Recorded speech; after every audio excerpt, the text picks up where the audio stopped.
नमस्कार सांग मैंने जय श्री जगन्नाथ।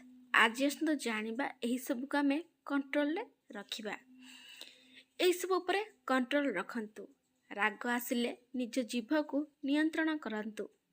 जदि काहाकू बा काहा घर को जाउछंती तेबे निज आखि को कंट्रोल रे रखंतु। जदि पैसा अधिक होई जाए तेबे निज गर्व को नियंत्रण रे रखंतु। अन्यर संपत्ति को देखिकी निज लोभ को कंट्रोल रे रखंतु।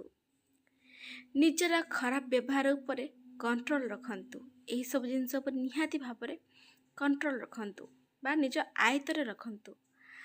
आपणकर नकारात्मक चिंताधारा नियंत्रण करंतु। जहाँ सब नकारात्मक चिंताधारा आपणक मन रे आसुचे ताको नियंत्रण रे रखंतु।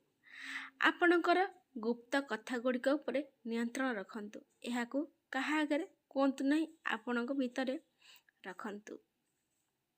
बधिर होई जांतु।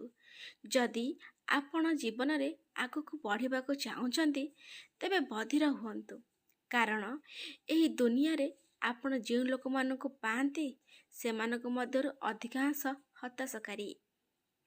पिता सत्य कथा लोक माने गरीब लोकन सहित संपर्क सेमानकर घनिष्ठ संपर्क मध्य लुचाई रखंती एवं सेमान धनी लोक सहित सेमानकर दूर संपर्क मध्य अति रंजित भाव करिकी कहि थांती। आपणकर एही तीनोटी अभ्यास रहिबा निहाती आवश्यक। एक रे अधिक रु अधिक टंका रोजगार करिबार आग्रह, निजको सुस्थ रखिबार अभ्यास। तीन रे बड़ एवं सृजनशील भाव चिंता करिबा अभ्यास।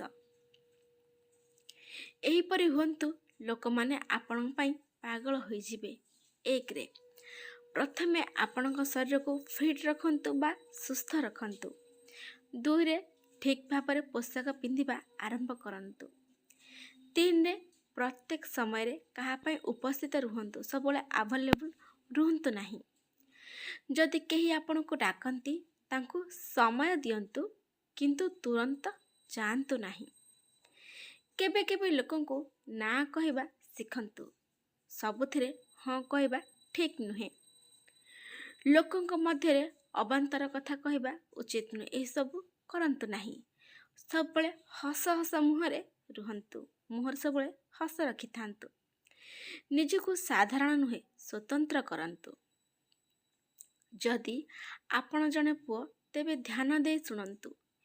केही आपणक व्यक्तित्व को देखिबे नहीं, केही आपणक भावना को बुझिबे नहीं किंबा केही आपणक दुख बुझी पारिबे नहीं।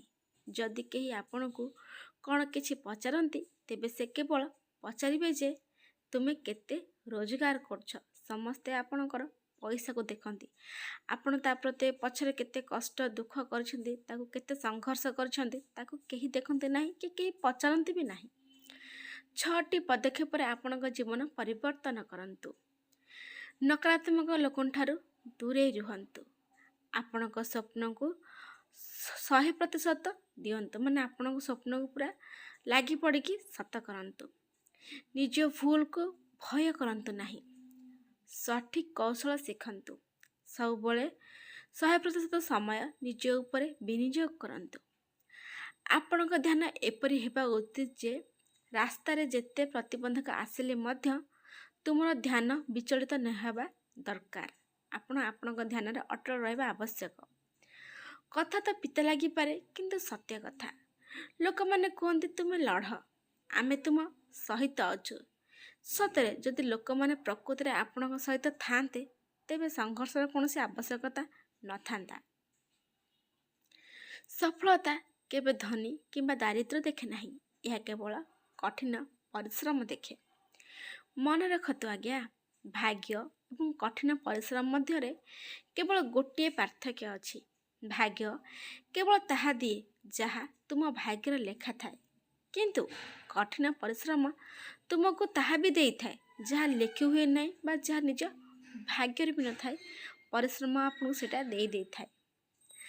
आपणकर स्थान बदलांतु। दुकान रे पानी बोतल मूल्य 20 टंका, होटेल रे सही बोतल मूल्य 40 टंका एवं विमान बंदर रे सही पानी बोतल मूल्य 50 टंका। तेणु जदि आपण भाबुछंती जे आपणक मूल्य कम ତେବେ ଆପଣ ଆପଣଙ୍କ ସ୍ଥାନ ପରିବର୍ତ୍ତନ କରନ୍ତୁ, ତାହେଲେ ଆପଣଙ୍କ ଜୀବନ ବଦଳିଯିବ। 16ରୁ 27 ବର୍ଷ ବୟସର ପୁଅମାନଙ୍କ ପାଇଁ ପରାମର୍ଶ। ଏହି ସମୟରେ ନିଜ ଲକ୍ଷ୍ୟ ଉପରେ ଫୋକସ୍ ରଖନ୍ତୁ, ନିଜ ଲକ୍ଷ୍ୟ ଉପରେ ଧ୍ୟାନ ଦିଅନ୍ତୁ। କିଛି ବି କରନ୍ତୁ, କିନ୍ତୁ ଖାଲିରେ ବସି ରୁହନ୍ତୁ ନାହିଁ। ଆପଣ କିଛି ବି ହଉ ଭଲ କାର୍ଯ୍ୟ କରନ୍ତୁ, ଖାଲିରେ ବସି ରୁହନ୍ତୁ ନାହିଁ। କଥାବାର୍ତ୍ତା କରିବାର ତରିକାଟା ଶିଖନ୍ତୁ। ଯେତିକି ଜରୁରୀ ସେତିକି ହିଁ କୁହନ୍ତୁ, ଅଯଥା ଅଧିକ ଯୁକ୍ତି ତର୍କ କରନ୍ତୁ ନାହିଁ। ଭଉଣୀମାନେ, ଆପଣଙ୍କ ପୋଷାକ ଅପେକ୍ଷା ଆପଣଙ୍କ ହୃଦୟକୁ ଅଧିକ ସଫା ରଖନ୍ତୁ। ପଇସା ସଞ୍ଚୟ କରିବା ଆରମ୍ଭ କରିଦିଅନ୍ତୁ। ପ୍ରତ୍ୟେକ ସମୟରେ କାହା ପାଇଁ ବି ଉପସ୍ଥିତ ରୁହନ୍ତୁ ନାହିଁ। ପ୍ରତ୍ୟେକ ସମୟରେ ଯିଏ ଡାକିଦେଲା ପଳେଇବେ, ସେମିତି ସମସ୍ତଙ୍କ ପାଇଁ ଉପସ୍ଥିତ ରୁହନ୍ତୁ ନାହିଁ। କୌଶଳ ଶିଖିବା ଉପରେ ଅଧିକ ଧ୍ୟାନ ଦିଅନ୍ତୁ। ନୂଆ ନୂଆ କାର୍ଯ୍ୟ ଶିଖିବା ଉପରେ ଅଧିକ ଧ୍ୟାନ ଦିଅନ୍ତୁ। ନକାରାତ୍ମକ ଲୋକଙ୍କ କଥା ଶୁଣନ୍ତୁ ନାହିଁ। 3ଟି ମହାନ ପରାମର୍ଶ। ଭାବନ୍ତୁ ନାହିଁ, ଆରମ୍ଭ କରନ୍ତୁ। କାହାକୁ କୁହନ୍ତୁ ନାହିଁ, କରିକି କାମରେ ଦେଖାନ୍ତୁ। ପ୍ରତିଶ୍ରୁତି ଦିଅନ୍ତୁ ନାହିଁ, ପ୍ରମାଣ କରନ୍ତୁ। ଖୋଜିଲେ ମିଳିନଥାଏ ହୃଦୟରୁ ଚାହୁଁଥିବା ମଣିଷଟିଏ। ଭଗବାନ ନିଜେ ଖୋଜନ୍ତି ଏବଂ ହୃଦୟକୁ ଶାନ୍ତି ପ୍ରଦାନ କରୁଥିବା ବ୍ୟକ୍ତିଙ୍କୁ ଦିଅନ୍ତି। ସତ କଥା, ଏହା ହିଁ ନିରାଟ ସତ୍ୟ କଥା ସାଙ୍ଗମାନେ। ଜୀବନ ଯାତ୍ରାରେ ରାସ୍ତା କେଉଁଠାରେ ଶେଷ ହୁଏ? ଗନ୍ତବ୍ୟସ୍ଥଳ ହିଁ ଯେଉଁଠାରେ ଇଚ୍ଛା ବନ୍ଦ ହୋଇଯାଇଥାଏ। ଜୀବନ ରାସ୍ତା ସେଇଠି ସରିଯାଇଥାଏ। ବର୍ତ୍ତମାନ ସେହି ସମୟ ଆଉ ନାହିଁ। ବର୍ତ୍ତମାନ ସେହି ସମୟ ଆଉ ନାହିଁ ଯେତେବେଳେ ଲୋକମାନେ ସମ୍ପର୍କ ବଜାୟ ରଖିବା ପାଇଁ ନିଜ ଖୁସିକୁ ମଧ୍ୟ ବଳିଦାନ ଦେଉଥିଲେ ବା ଦେଇଥାନ୍ତି। ବର୍ତ୍ତମାନ ସେହି ସମୟ ଆଉ ନାହିଁ। ବର୍ତ୍ତମାନ ସମୟ ହେଉଛି ଯେତେବେଳେ ଲୋକମାନେ ନିଜ ସୁଖ ପାଇଁ ନିଜ ସମ୍ପର୍କକୁ ବଳିଦାନ ଦିଅନ୍ତି। ବର୍ତ୍ତମାନ ସେହି ସମୟ ହିଁ ଚାଲିଛି। ନିଜର ସିଏ ହୋଇଥାଏ ଯିଏ ବୁଝି ବି ଥାଏ ଏବଂ ବୁଝେଇ ବି ଥାଏ। ବାସ୍ତବରେ ସେ ନିଜର ହିଁ ହୋଇଥାଏ। ଏହା ଜରୁରୀ ନୁହେଁ ଯେ ପ୍ରତ୍ୟେକ ସ୍ୱାମୀ ତାଜମହଲ ନିର୍ମାଣ କରିବା। ନିଜ ପତ୍ନୀଙ୍କ ସହ ବସି ବିଡ଼ିପତ୍ର କାଟିବା ବା ମୋଡ଼ିବା ଏବଂ ମଟର ଚୋପା ଛଡ଼ାଇବା ମଧ୍ୟ ଏହା ମଧ୍ୟ ଗୋଟେ ପ୍ରେମ ହୋଇଥାଏ। ଗାଁରେ ରହୁଥିବା ଲୋକଙ୍କର ନଜର ସହର ଉପରେ ରହିଥାଏ। ଗାଁରେ ରହୁଥିବା ଲୋକଙ୍କ ନଜର ସହର ଉପରେ ରହିଥାଏ। ସହରରେ ରହୁଥିବା ଲୋକଙ୍କ ନଜର ବିଦେଶ ଉପରେ ରହିଥାଏ। ବିଦେଶ ବାଲାଙ୍କ ନଜର ଜହ୍ନ ତାରା ଉପରେ ପଡ଼ିଥାଏ। ତାପରେ ବି କେହି ଖୁସି ନୁହନ୍ତି।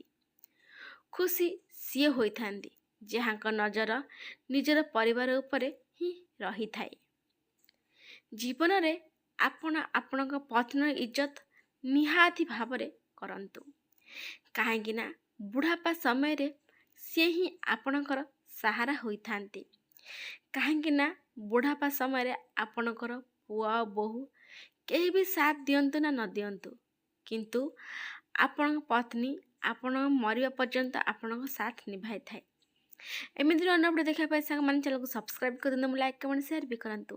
ସମ୍ପୂର୍ଣ୍ଣ ଭିଡ଼ିଓ ଦେଖିଥିବାରୁ ଆପଣଙ୍କୁ ବହୁତ ବହୁତ ଧନ୍ୟବାଦ। ଆଜି ପାଇଁ ରହିଲି ସାଙ୍ଗମାନେ, ଜୟ ଶ୍ରୀ ଜଗନ୍ନାଥ।